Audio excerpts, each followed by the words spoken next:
urushako rw'iki gihe bahungu mwe ubu se koko ndabisobanurwa nzekeza mana yanjye koko urushako ntago rworoshye mva sinsubira mu rugo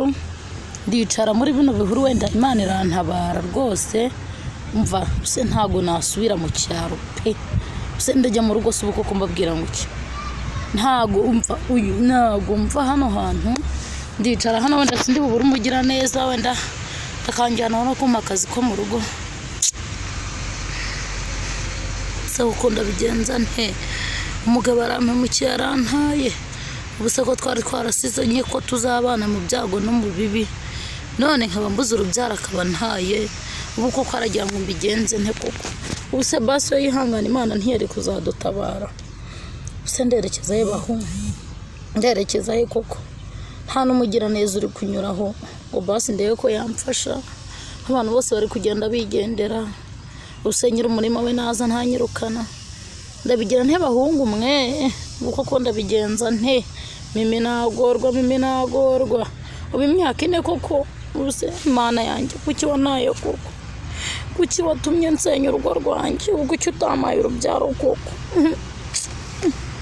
nta bintu biri neteka mbijugunya hano muri nta kintu bimariye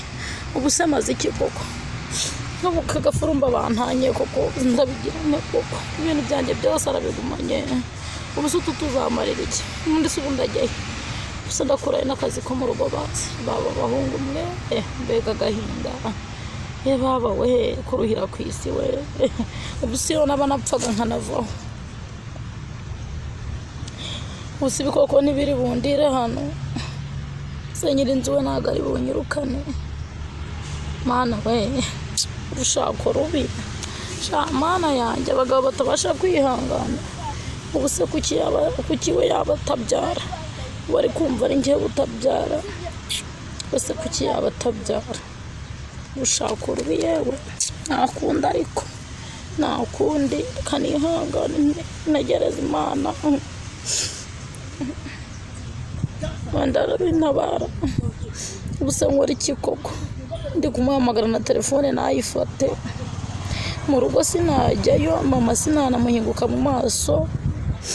kanigumira ahangaha agahinda ntikica akagira mubi koko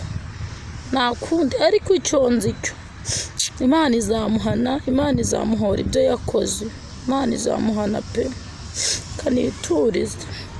ni kuri Mimi Nyawe TV bakunze ba Mimi Nyawe TV nakagaruka bye twari turi kurushako mu kubura urubyaro tuzakomeza ubutaha ni Mimi Nyawe TV.